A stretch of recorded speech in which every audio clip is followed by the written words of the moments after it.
लड्डू गोपाल के हाथ में लड्डू होता है।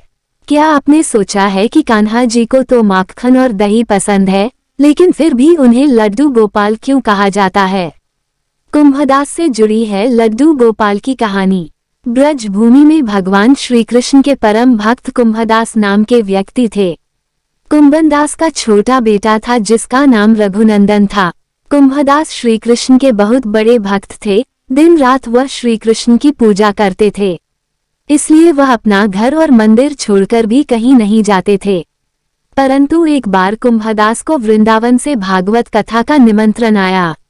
इस निमंत्रण को वह मना नहीं कर पा रहे थे। बहुत समय तक सोचने के बाद उन्होंने जाने का मन बना लिया।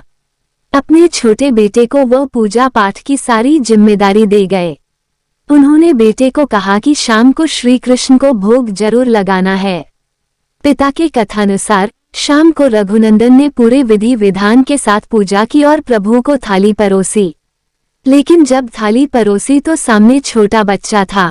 रघुनंदन से सोचा कि भगवान स्वयं अपने हाथों से खाना खा लेंगे, परंतु ऐसा नहीं हुआ और वह जोर जोर से रोने लगा। उसे लगा कि कान्हा जी उससे नाराज हो गए हैं। उसके रोने की आवाज सुनकर श्री कृष्ण से रहा नहीं गया और बाल स्वरूप धारण करके वह रघुनंदन के सामने प्रकट हो गए। रघुनंदन भी उन्हें देखकर बहुत खुश हुआ और उन्हें प्रणाम करके भोग की थाली नीचे रख दी। घर लौटकर कुंभदास को हुआ शक। रघुनंदन के द्वार परोसा गया सारा प्रसाद प्रभु ने खा लिया।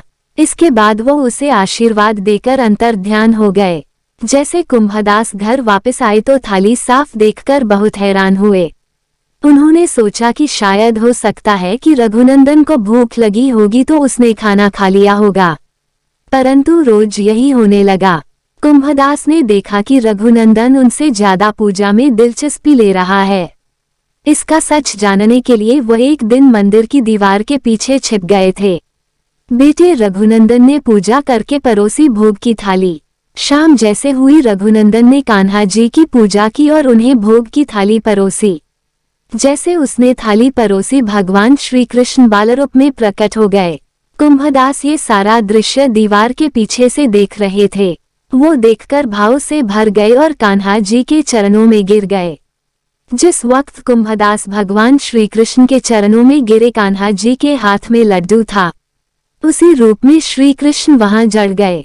गोपाल तो श्री कृष्ण को कहते हैं, परंतु उनके हाथ में लड्डू था, इसलिए उनका नाम लड्डू गोपाल पड़ गया।